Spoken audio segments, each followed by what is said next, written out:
Alhamdulillahi Rabbil Alamin. Asyhadu an la ilaha illallah wahdahu la syarika lah waliyus salihin, wa asyhadu anna sayyidana wa nabiyyana Muhammadan abduhu wa rasuluh as-sadiqul amin. Allahumma salli wa sallim wa barik ala sayyidina Muhammad wa ala alihi wa sahbihi wa man tabi'ahum bi ihsanin ila yaumiddin. Subhanaka la ilma lana illa ma 'allamtana innaka antal alimul hakim. Yang saya muliakan, saya banggakan Pak Direktur Utama Kereta Api Domestik yang insyaAllah dimuliakan dan dipakai Allah Subhanahu Wa Taala, dan semua para dirut yang hadir. Mohon maaf saya tidak sebut satu persatu. Mudah-mudahan semua yang hadir menjadi orang yang mulia di sisi Allah Subhanahu Wa Taala. Amin. Saya bangga sekali di waktu yang begitu padat.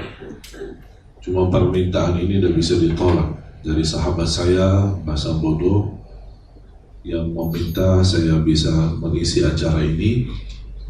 Karena kalau kami baru kemarin selesai tugas syuting Kultum bersama RCTI. Oke. Dan tahun ini alhamdulillah di kegiatan syutingnya selama 30 episode di Banyuwangi.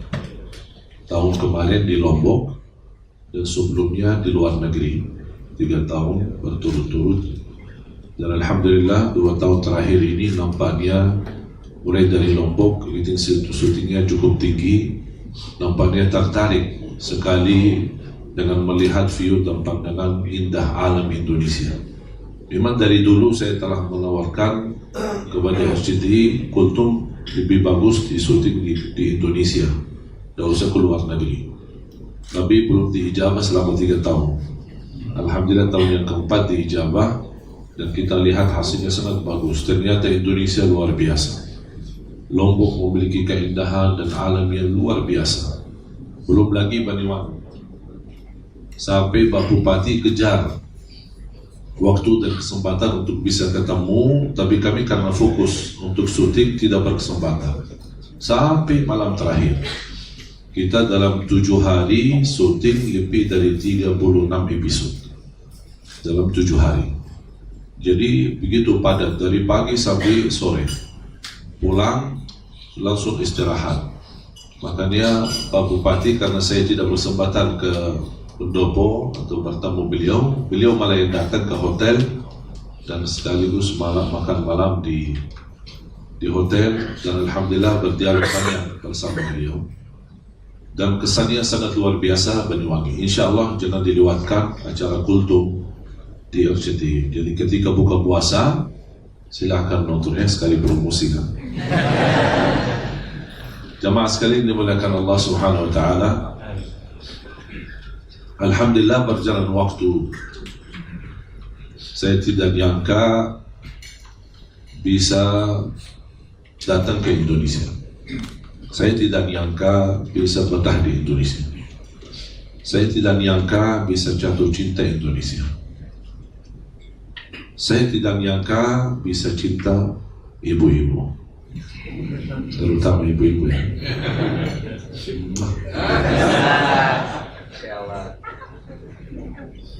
Jadi subhanallah berjalan waktu, dan selama saya di Indonesia saya menemukan sejarah keluarga. Ternyata dari kakek dan ayah kakek saya kelahiran Lombok, jalur lewat ibu saya. Jadi ibu saya tidak pernah cerita kami punya jalur keluarga dari Lombok. Bahkan ayah kakek saya dibunuh penjajah Belanda ketika dia mengumpulkan orang Sasak di Lombok untuk melawan penjajah Belanda. Dibunuh dan punya makam besar di Ampenan. Makanya ketika saya bertemu Pak Jokowi, saya sampaikan saya sebenarnya keturunan pahlawan tapi belum terdaftar. Dan subhanallah ketika saya ke rumah sakit, dokternya pun kaget. Subhanallah, darahnya merah putih. Subhanallah. Alhamdulillah. Jadi jamaah sekalian dimuliakan Allah Subhanahu Wa Taala, yang saya mendapatkan banyak pelajaran dari Indonesia. Ramah, santun, sopan, akhlak yang mulia, tidak suka kasar, tidak suka kekerasan. Kalau budaya kita di Arab bukan suka kekerasan, tapi ada sedikit tegas. Mungkin diajak bicara, ngobrol saja, nada suaranya tinggi. Orang fikir kita berantem, padahal bukan berantem, lagi ngobrol biasa sambil kopi, sambil santai-santai. Ini begitu cara santai-santai orang Arab ya begitu.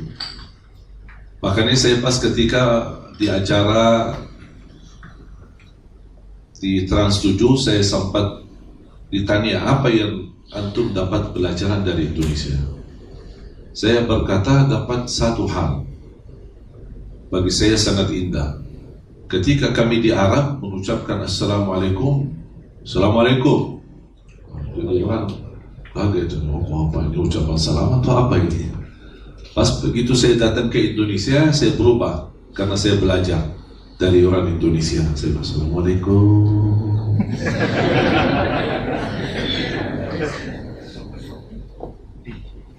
Dan ini salah satu sebenarnya nikmat karunia, bukan sebuah kebiasaan, tapi menurut saya ini anugerah dari Allah Subhanahu Wa Taala. Indonesia yang begitu negara yang besar, 714 suku, budaya berbeda, bahasa berbeda, bahkan agama berbeda, tapi alhamdulillah masih bisa damai, masih bisa sejahtera, masih kita saling menghormati, dan ini merupakan nikmat besar. Karena kedamaian ini terwujudlah nikmat aman di antara kita. Tidak ada ketakutan seorang muslim bersama non-muslim, atau orang non-muslim takut sama orang Islam. Justru saling membantu, dan kita mempelajari dan meyakini akidah kita, lakum dinukum waliyadin.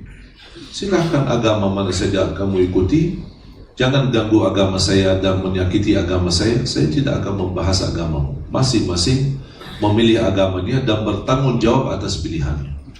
Makanya jemaah sekalian, ini merupakan nikmat yang saya mohon dijaga. Jangan terlalu mudah ada orang yang mengadu domba di antara kita, apapun alasannya. Kepentingan agama, kepentingan organisasi, kepentingan politik. Apalagi sekarang sebentar lagi kita masuk pemilu. Jangan sampai ada orang yang mengadu domba karena perbedaan memilih pemimpin. Kita harus menghormati, belajar. Ada yang memilih 01, ada yang memilih 02. Itu terserah, ikutilah hati nuranimu. Jangan terpengaruhi dengan kata-kata orang, karena dua-duanya orang Indonesia. Dan saya selalu berdoa, siapapun yang terpilih, mudah-mudahan menjadi pemimpin yang mampu membawa Indonesia menjadi lebih baik, dan baldatul thayyibatun wa rabbul ghafur. Bahkan itu doa saya setiap kita tawaf, ketika saya pimpin jamaah umrah, bahwa mereka tawaf dan kita berjalanan umrah. Sepanjang kita tawaf, saya meminta sama jemaah paling tidak 1 kali tawaf. Di dalam 7 kali tawaf, 1 dikhususkan untuk Indonesia. Doa sa'i Safa Marwah, 1 kali sa'i paling tidak doakan untuk Indonesia. Karena Indonesia apalagi saat ini sangat membutuhkan doa kita. Bahkan saat kita memilih dan besok tanggal 17 April kita coblos, jangan lupa juga disertai doa. Jangan hanya merasa dengan pilihanmu itu sudah luar biasa dahsyat. Karena harapan itu belum tentu menjadi kenyataan. Kita boleh harap, tapi jangan keterlaluan harapnya, jangan terlalu besar harapannya. Pasti ada yang berkurang, pasti ada yang kita tidak sesuai impian kita. Kita hadapi, kita sabar, jangan ada yang sempurna. Siapapun, berkali-kali ada presiden, berkali ada pemerintahan, jangan harap ada kesempurnaan. Ada perjuangan, di dalam perjuangan ada kekurangan. Kita syukuri ketika kita mendapatkan kebaikan di negeri kita, kita sabar menghadapi ujian, kita menghadapi cobaan atau tantangan. Dan harus kita fahami, kita di zaman yang global fitnah, tidak mudah. Jangan Anda merasa urusan pemerintah itu terlalu gampang. Banyak di luar negeri mengikuti campur urusan negara mana-mana pun. Saya tidak perlu sebutkan nama, orang politisi sangat faham. Jadi tidak ada negara yang bisa dengan nyaman untuk menjalani urusan-urusan negaranya tanpa diikuti campur oleh orang-orang yang luar yang memiliki kepentingan. Dan itu disitulah tantangan yang amat besar. Di negara Arab kita lihat sekarang keadaannya. Ada satu cerita, mudah-mudahan menjadi pelajaran dan menyadarkan kita. Saya berkesempatan ke Palestina, kira-kira sudah 1 tahun atau kurang dari 1 tahun. Saya tidak nyangka bisa ke Palestina. Kenapa? Karena selama memegang paspor Arab tidak bisa ke Palestina. Tapi dalam anugerah Allah, tahun 2011 saya dapat kehormatan, penghargaan dari Bapak Presiden, Bapak SBY. Saya diberikan warga negara Indonesia.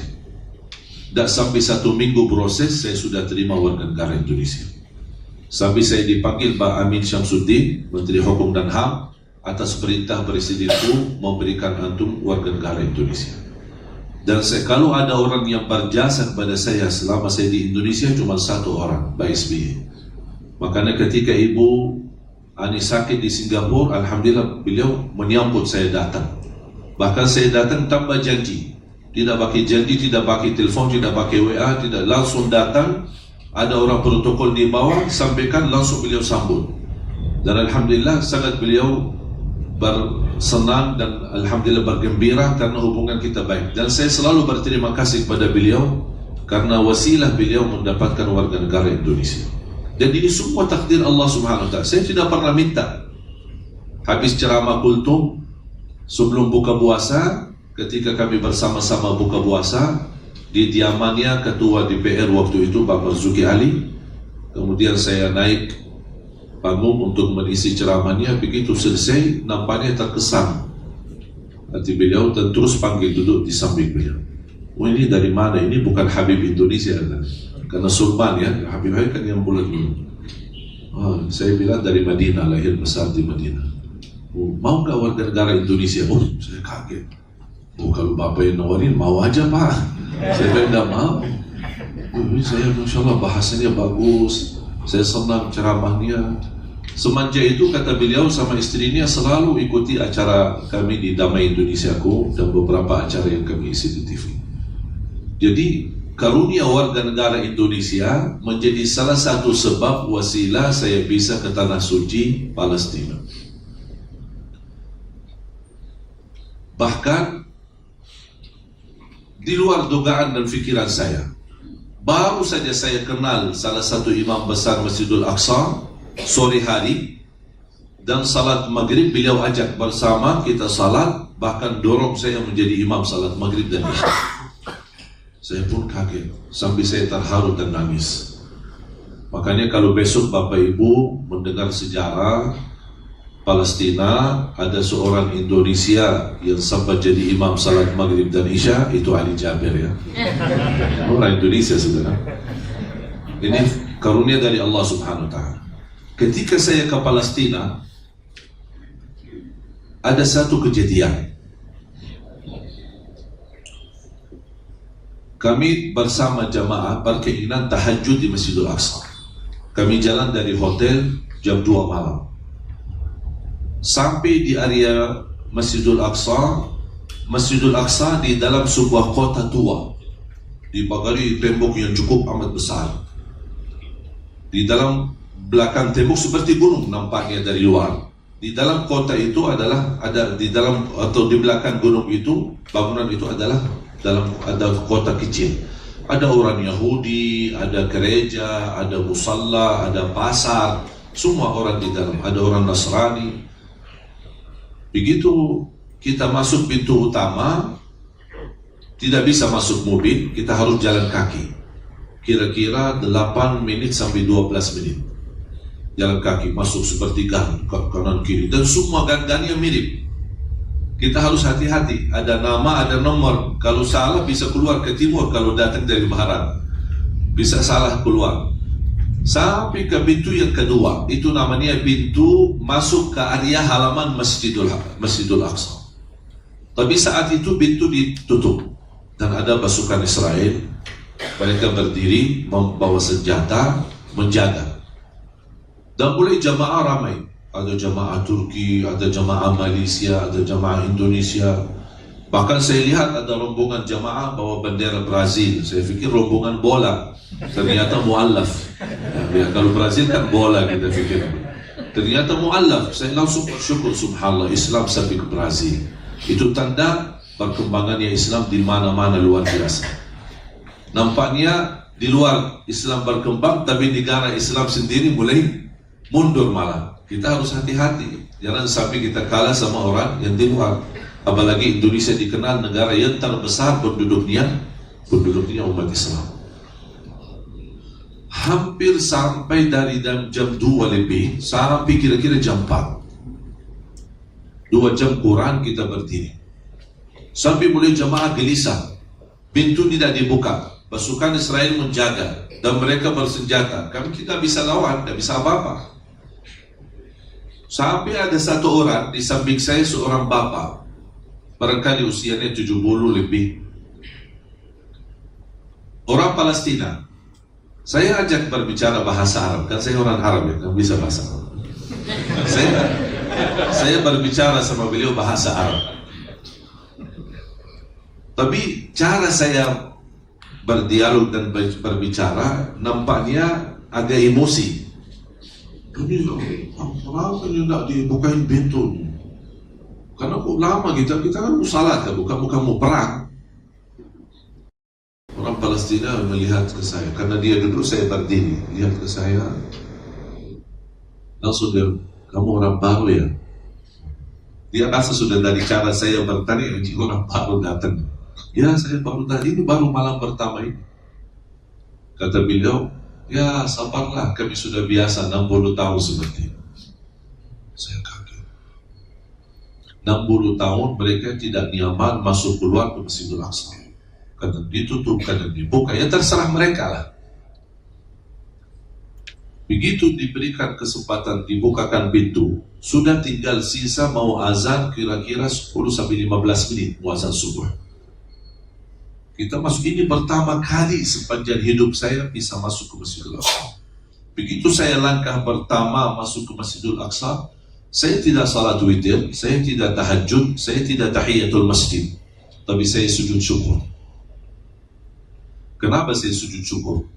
Karena di saat itu saya ingat Indonesia. Muncul dalam bayangan pikiran saya, hati saya, Indonesia. Kenapa? Karena selama saya di Indonesia, belum saya pernah melihat aparat keamanan melarang kita ke masjid atau mencegah kita tidak boleh beraktivitas agama. Saya bersyukur.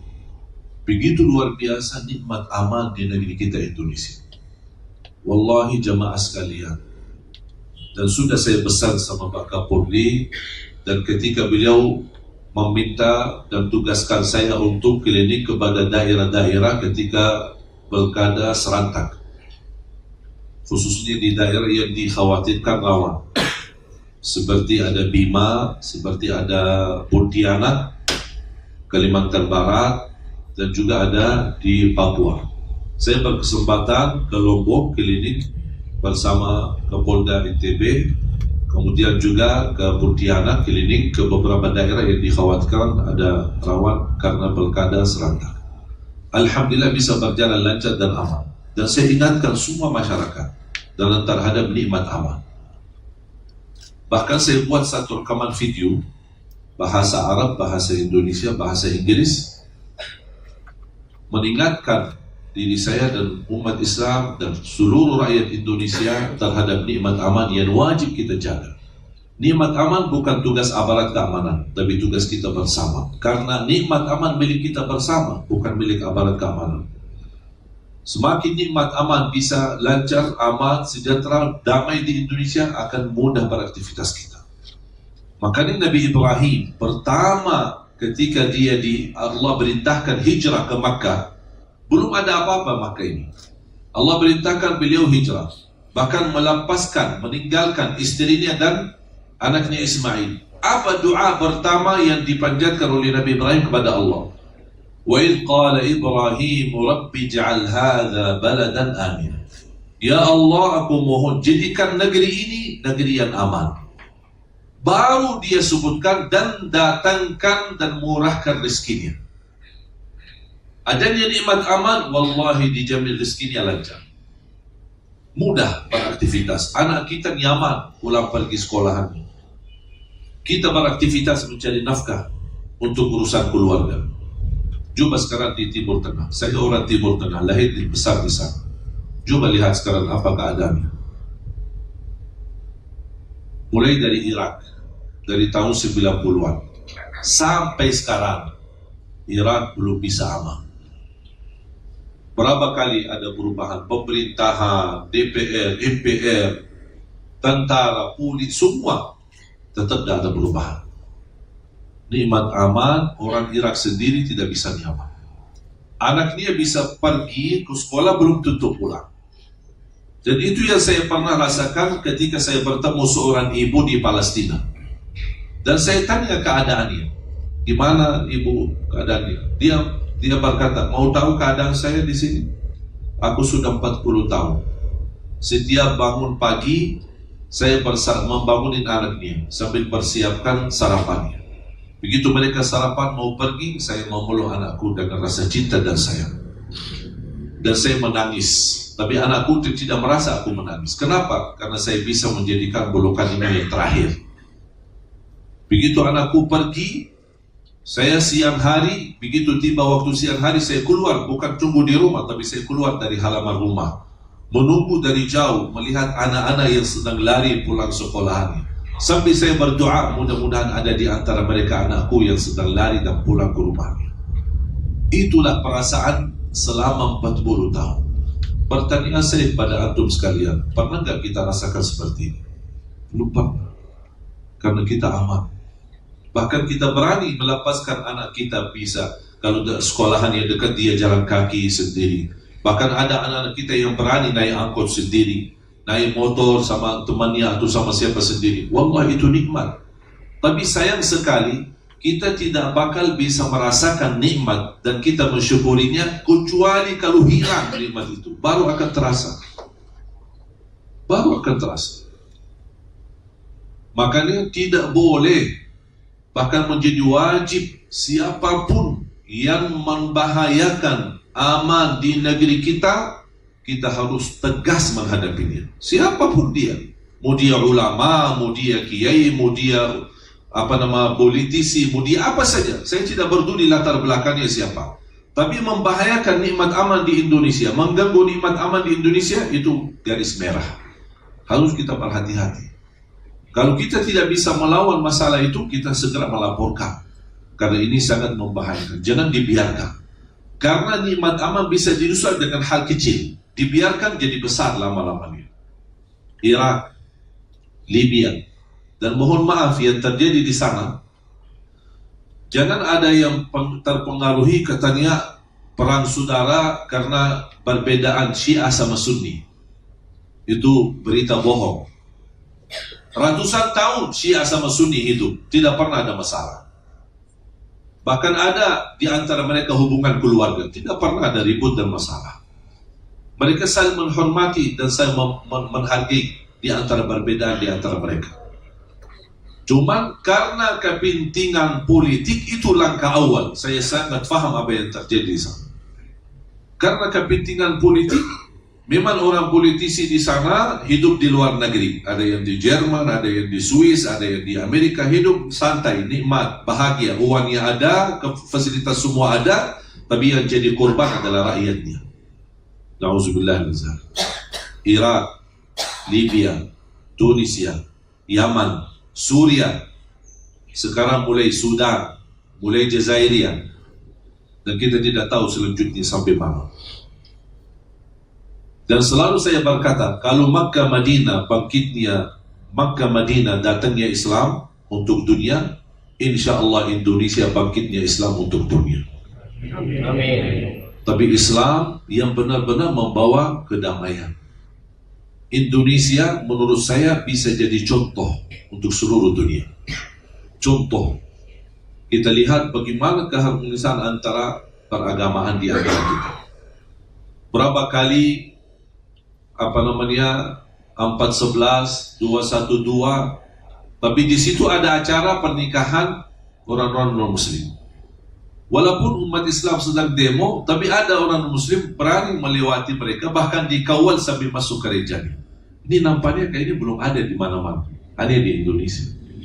Dan ini nikmat wallahi besar. Saya begitu melihat hal-hal seperti ini, saya bersyukur, sujud syukur lillahi ta'ala.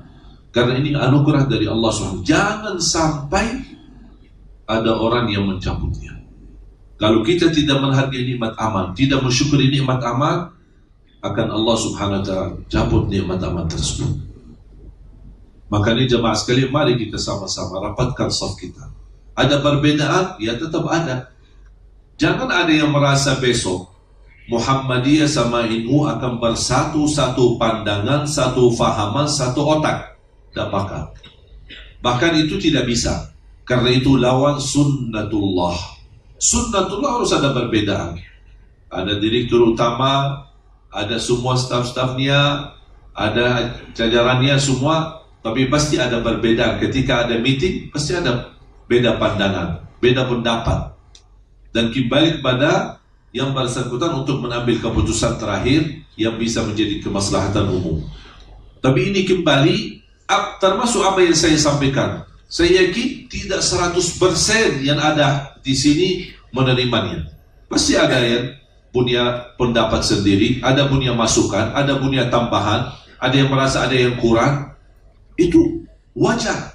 Karena kita beda otak, beda berfikir. Dan mungkin kita maksa-maksa semua harus satu fikiran, satu pandangan. Tapi yang kita bisa jaga adalah satu hati. Satu hati untuk mencintai, saling menghormati, walaupun beda pandangan. Bolehkah saya minta kertas putih?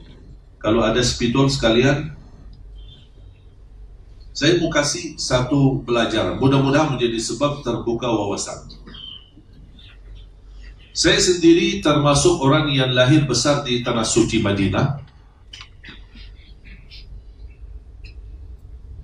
Dan dalam kesempatan ini saya undang Anda semua, undangan terbuka untuk umum, silakan insyaAllah makan malam di rumah saya di kota Madinah. Tapi kalau soal berangkat, kalau soal makan insyaAllah gratis, soal berangkat bayar masing-masing. Karena saya punya kebiasaan ketika ada jamaah, saya semua ajak ke rumah. Bahkan pernah ada jamaah kurang lebih 800 orang. Ketika kami umrah, saya ajak ke rumah dan saya sembelih unta untuk jemaah. Jadi makan malamnya daging unta dan susu unta. Pulang ke hotel sudah pingsan. Sakit kuat dagingnya unta. Tapi alhamdulillah masih sehat semua. Alhamdulillah. Kembali ke tanah air semua sehat.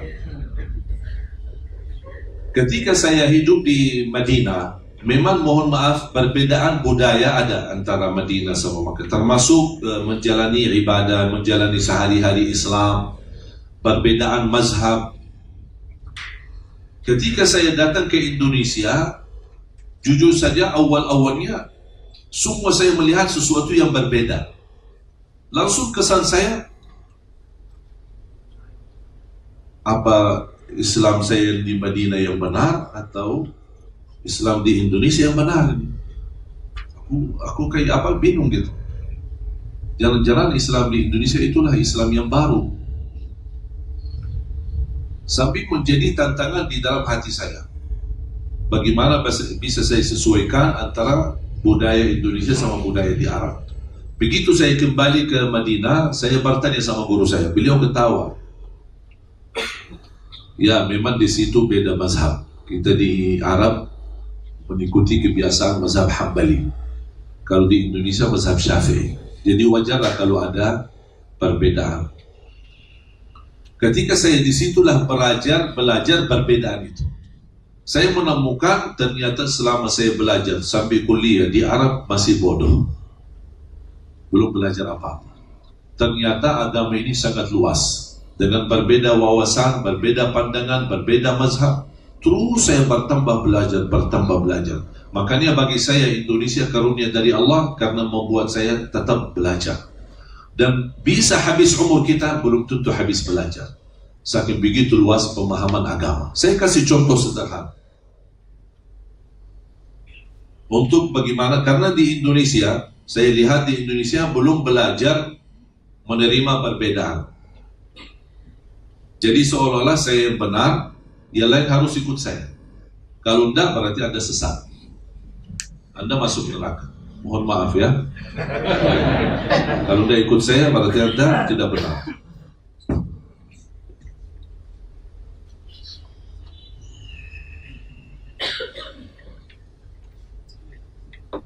Bisa belajar angka Arab ya? Bisa baca angka Arab?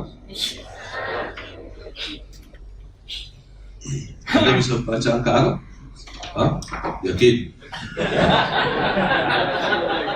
Ya. Anda boleh sini sebelah saya. Bapak Ibu baca ini. Yakin? Pasti? Ya. Belum baca? 7. Astagfirullahaladzim. Baca 7. Yakin? Berarti ini semua sesat ya? Sekali lagi. 8. Yakin? Dah berubah fikiran? Hah? Dah berubah fikiran? Coba. Sini Pak. Boleh?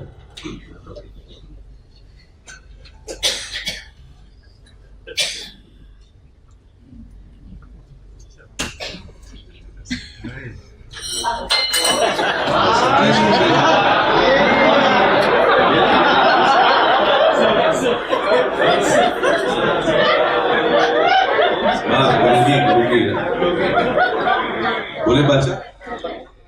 7. Barusan katanya tidak berubah pikiran. Bapak berarti mohon maaf tidak konsisten dong. Baca lagi. Yakin 7. Bisa salah? Kenapa?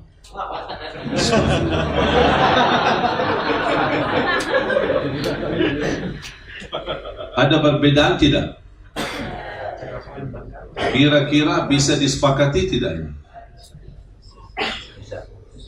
Apa kira-kira solusinya untuk mensepakati masalah ini? Ada yang baca 8, ada yang baca 7. Hah? Berarti pindah posisi. Pindah posisi. Boleh pindah. Contoh, daripada kita ribut, maksa, aku baca 8, dia baca 7, dan saling menyesatkan, kita mudah sekali, Pak, sini, datang, boleh nggak datang sebelah saya? Begitu dia datang, oh ya, udah selesai masalah. Masalahnya kita sangat susah untuk mengajak bersama. Kita tidak mau tahu, posisi saya di sini, posisi antum di sana, dan saya tidak mau tahu. Aku yang benar, yang lain salah. Itu yang terjadi di Indonesia. Tidak mau saling menerima. Beda pandangan berarti beda baca. Solusi yang kedua ada. Bisa nggak kita sepakati ini? Saya bisa jawab. Sepakatannya apa? Ini namanya apa? Angka. Angka? Anda baca tadi 7 kan? Namanya apa? Angka. Anda? Nomor 8 tetap? Nomor 7 tetap? Berarti kita bisa sepakat enggak? Kita sepakat itu angka. Walaupun beda dibaca. Yang terjadi di antara ulama bukan beda Quran. Sama sebagaimana kita sepakati ini angka, mereka juga sepakat ini Quran. Tapi yang terjadi berbeda hukum adalah karena berbeda memahami isi Al-Quran. Imam Maliki sama Imam Syafi'i. Imam Syafi'i beda sama gurunya Imam Maliki. Bahkan Imam Maliki tak pernah protes sama muridnya Imam Syafi'i. Kok habis belajar sama aku, kok bikin mazhab sendiri. Bahkan pengikut Imam Syafi'i di dunia jauh lebih banyak dibanding Imam Malik. Tapi tak pernah ada saling menyesatkan dan saling menjatuhkan atau saling menghina. Apakah Quran yang ada di Imam Maliki beda sama Quran Imam Syafi'i? Sama. Cuma kok bisa berbeda? Karena berbeda memahami isi. Dan itu bukan terjadi di antara ulama zaman sekarang atau zaman yang terdahulu, tapi di zaman sahabat pun masih ada Rasulullah terjadi beda pemahaman. Dan itu hal menyatukan satu faham, satu fikir, satu pandangan, itu sangat sulit. Karena kita tidak bisa saling memaksa. La ikraha fiddin. Tidak ada saling memaksa. Tapi harus kita belajar saling menghormati. Pesan terakhir, cerita Imam Syafi'i atau kaidah Imam Syafi'i. Boleh anda simpan, hafal atau dituliskan. Ra'yi sawabun yahtamilul khata' wa ra'yu ghairi khata'un yahtamilus sawab. Menurut saya kaidah ini kaidah mutiara. Pendapatku benar bisa jadi salah. Pendapat orang lain salah bisa jadi benar. Sudah selesai masalah. Kalau kita menjalani hubungan antara kita, keberagamaan dan perbedaan dengan pandangan, kita mengikuti kaidah Imam Syafi'i, pendapatku benar. Anda boleh memilih salah satu pendapat. Itu hakmu. Tapi anda tidak berhak menyiasatkan pilihan yang lain. Ketika anda memilih, misal ada orang ikut kunut subuh, itu hakmu. Ada perbedaan mazhab, ada perbedaan pendapat, ada yang membolehkan. Kalau anda ikuti kunut subuh, jangan, anda tidak berhak menyiasatkan orang yang tidak pakai kunut subuh. Dan juga orang yang tidak pakai kunut subuh, dia tidak berhak menyiasatkan orang yang pakai kunut subuh. Kalau saya dalam hal ini, termasuk dalam semua perbedaan, saya suka mensesuaikan. Masuk masjid, diminta jadi imam, saya tanya, ini subuh kunut tidak? Oh, kami biasa pakai kunut, saya pakai kunut. Maaf, kami biasa tidak pakai kunut, saya tidak pakai kunut. Ini masjid kami biasa jahar bismillah, keras suara bismillahirrahmanirrahim sebelum al-fatihah, saya keraskan suara. Oh, kami biasa tidak keraskan, langsung alhamdulillahirabbil alamin, ya saya ikuti. Kami biasa habis salat doa, dipimpin doa, saya doa. Oh, habis salat kami biasa masing-masing, ya masing-masing. Kenapa suka ribut? Kalau masuk ke masjid, ada yang minta, apalagi bulan Ramadan, setiap tahun kita ributkan 23 atau 11, berantem, masalah. Menurut saya 23, mau 10, mau 3 rakaat, mau 40, sampai 100 boleh, tidak masalah. Yang tidak boleh 23 rakaat dalam waktu 7 menit. Ini tidak boleh. Ini bukan tarawih. Itu namanya lomba-lomba paling cepat. Siapa yang selesai salatnya dapat juara 1. Ini baru namanya latihan. Latihan lari kejar-kejaran. Inti daripada tarawih salat yang tenang. Saya pernah di salah satu kampung, telat masuk masjid, sudah mereka mulai salat tarawih. Saya di belakang, di samping saya ada seorang bapak sudah tua. Maklum fisik yang tua kan, gerakannya kan pelan-pelan, tidak kuat. Imamnya mulai tarawih, Allah.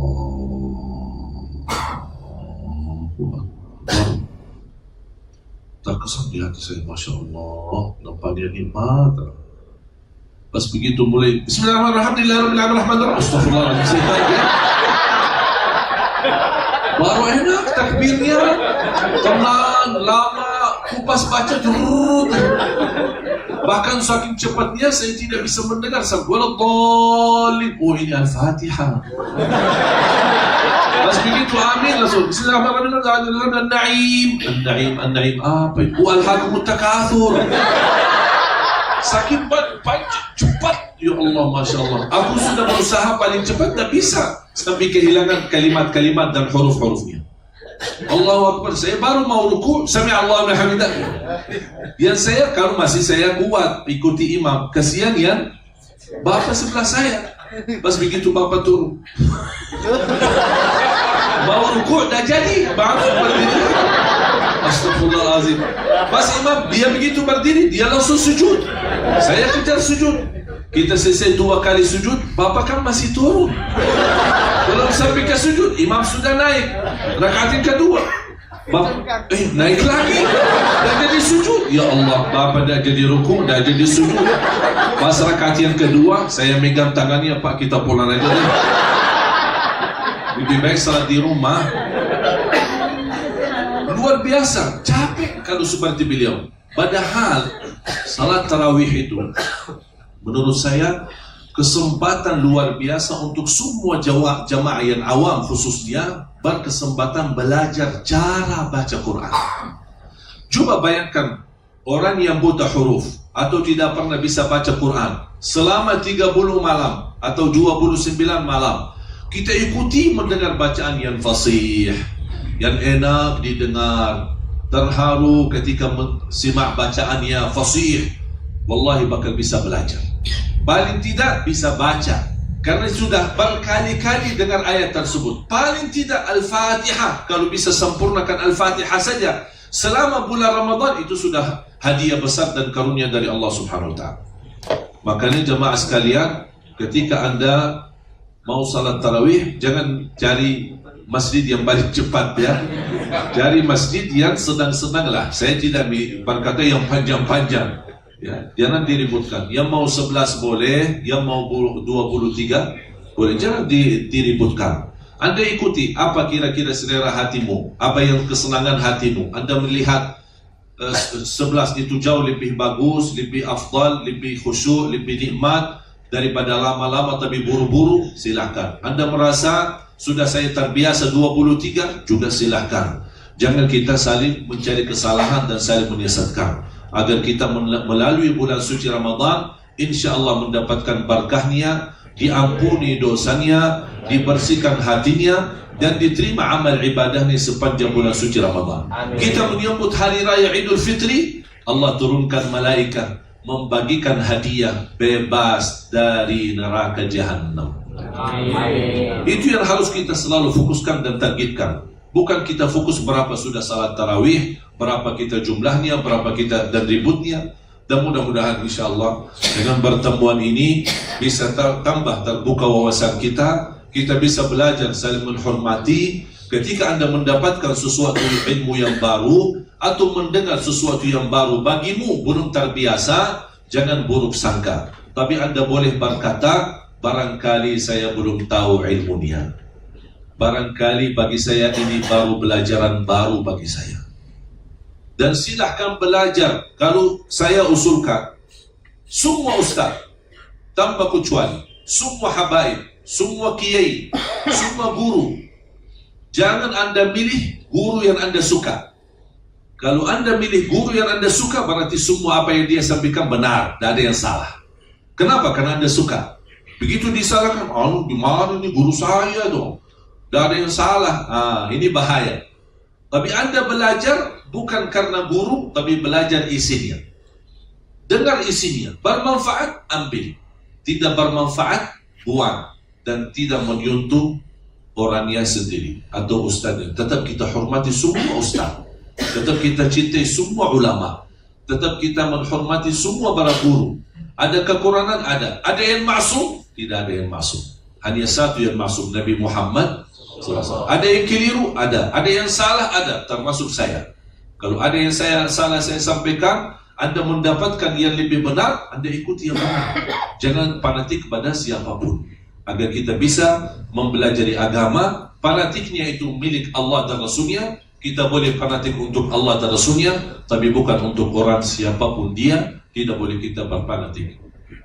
Dan mudah-mudahan kita terus semangat belajar. Di setiap kesempatan Anda belajar, dan terus belajar. Dan subhanallah, semakin banyak belajar akan terasa diri semakin bodoh. Dan karena ilmu itu tidak ada habisnya. Mudah-mudahan insyaAllah ilmu yang kita sama-sama belajari di siang hari ini menjadi bermanfaat, bisa menambahkan wawasan, menambahkan ilmu bagi kita semua. Yang mampu ilmu yang kita sama-sama belajari, mudah-mudahan mampu membawakan kita di dalam sisa umur kita menjadi lebih baik hubungannya sama Allah, lebih baik hubungannya sama Rasulullah, lebih baik hubungannya sama Islam, dan lebih baik mempraktikkan Islam dalam hubungan kita sehari-hari, agar orang bisa merasakan keindahan Islam, Islam rahmatan lil alamin, Islam yang begitu luar biasa ramah, Islam yang begitu luar biasa indah, Islam yang begitu luar biasa yang sudah diridai Allah Subhanahu wa taala. Dan kita baca selalu, raditu billahi rabba wa bil islami dina wa bi Muhammadin nabiyyan wa rasulah. Semoga insyaAllah semua diberkati Allah subhanahu wa ta'ala. Ya Allah ya Arhamar Rahimin, aku mohon untuk semua yang hadir, ya Allah ampunilah segala dosanya, muliakanlah dunia dan akhirat, sucikanlah hati kami ya Allah, sihatkan badan kami ya Allah, berikan panjang umur dalam keadaan sihat wal afiat, sampaikanlah kami kepada bulan Ramadan dalam keadaan sihat wal afiat, kuatkanlah kami agar mampu menjadikan Ramadan ini yang terbaik bagi kami dan bagi umur kami. Berikan kepada kami kemampuan menjalani ibadah Ramadan ini ya Allah dengan sebaik-baiknya, dan terimalah segala amal ibadah kami, maafkan kekurangan kami, ampunilah segala kesalahan dan kekurangan dan dosa-dosa kami ya Rabbal Alamin. Ampuni kedua orang tua kami, ampuni saudara kami muslimin, muslimat, mu'minin, mu'minat yang hidup maupun yang telah wafat. Ya Allah ya Arhamar Rahimin, anugerahkan kepada kami pemimpin di Indonesia, pemimpin yang taqwa, pemimpin yang adil, pemimpin yang amanah, pemimpin yang jujur, pemimpin yang ikhlas untuk agamamu dan ikhlas melayani rakyatnya ya Dzal Jalal wal Ikram, yang bisa membawa Indonesia menjadi makmur, barkah, baldatun tayyibatun, rabbun ghafur, birahmatika ya Arhamar Rahimin. Rabbana atina fid dunya hasanah wa fil akhirati hasanah wa qina adzaban nar. Wa sallallahu ala sayyidina nabiyina Muhammadin walhamdulillahi rabbil alamin. Mohon doa restu. InsyaAllah kami terus menjalani program pembinaan dan mencetak 1 juta penghafal Al-Quran. Dan Alhamdulillah program ini sudah berjalan, dan Alhamdulillah banyak yang terlibat membantu dan juga terlibat menjadi orang-orang yang insyaAllah berduri untuk mewujudkan 1 juta penghafal Al-Quran. Cita-cita saya semua masjid di Indonesia akan diimami oleh imam penghafal Al-Quran. InsyaAllah memang angkanya besar, tapi saya percaya dan yakin ketika kita mulai pasti akan tercapai. Sejauh apapun kalau tidak berlangkah awal tidak akan sampai. Pengalaman saya di program kami pembinaan tunanetra. Tunanetra saya mendapatkan data, walaupun belum valid, lebih dari 3 juta tunanetra berada di Indonesia. Saya sudah berhubungkan dengan Kementerian Agama, dengan Kementerian Sosial dari waktu Bapak Dr. Salim Jufri, tapi sampai sekarang belum saya mau menerima data yang valid. Yang hanya kami terima baru kurang lebih 37.000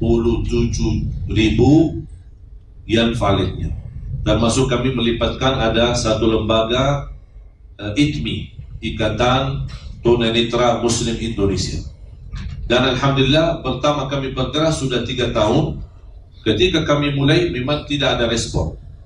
Sumpah sampai saya berkali-kali mengajukan permohonan untuk bertemu Bapak Presiden 3 tahun yang lalu. Saya dipanggil ke istana, malah saya dipertemukan sama Pak Luhut. Saya minta lagi, kira-kira 6 bulan kemudian saya dipertemukan lagi sama Pak Luhut. Saya minta lagi untuk bertemu Presiden, saya dipertemukan lagi dengan Pak Wiranto.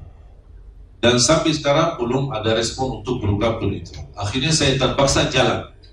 Mau tidak mau harus saya jalan. Alhamdulillah banyak warga besar dari PLN yang ikut terlibat, banyak dari perusahaan BUMN yang Alhamdulillah juga ikut terlibat, dari TNI juga ikut terlibat, ada juga dari Pak Kapolri sendiri, Wakapolri Pak Safruddin, dan juga banyak polda-polda di Indonesia yang juga ikut sampai di Raja Ampat.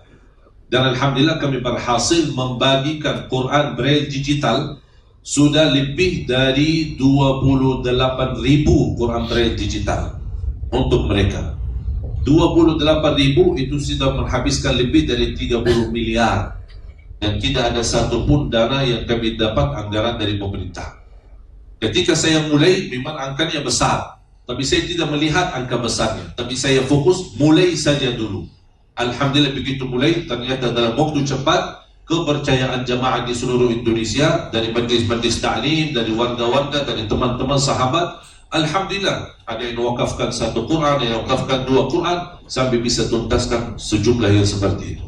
Dan Alhamdulillah sekarang mulai program berangkatan umrah dan insyaAllah haji. Saya kemarin lama di Arab, saya sudah mengajukan permohonan kepada kerajaan untuk mendapatkan kemudahan haji tunanetra gratis menjadi tamu kerajaan.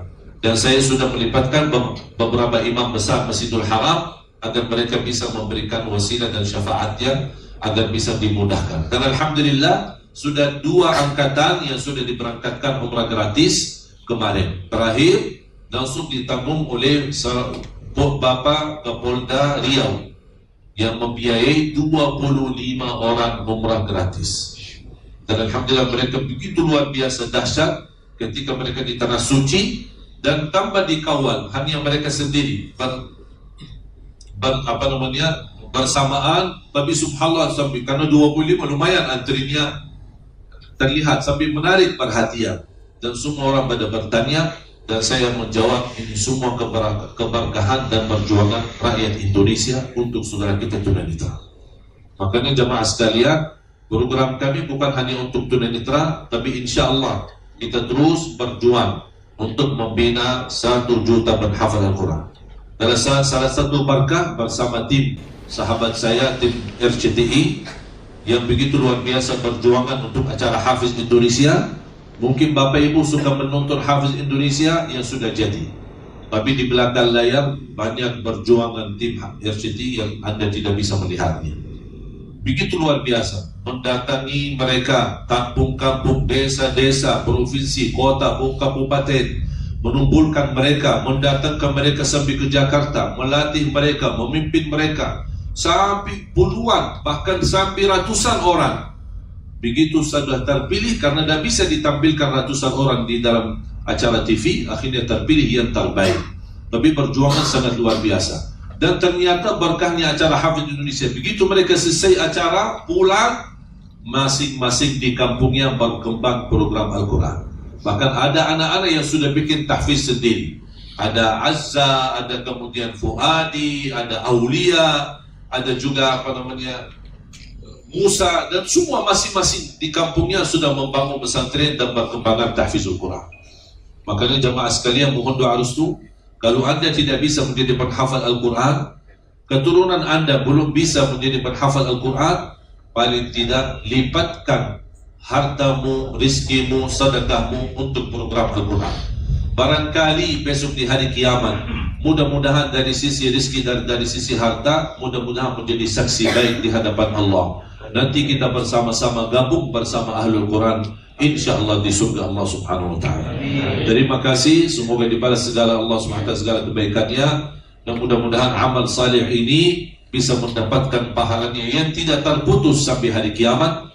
Dan juga boleh kita mendoakan untuk kedua orang tua kita, insya Allah mereka termasuk mereka mendapatkan pahalanya di sisi Allah Subhanahu Wa Taala. Wallahu taala alam.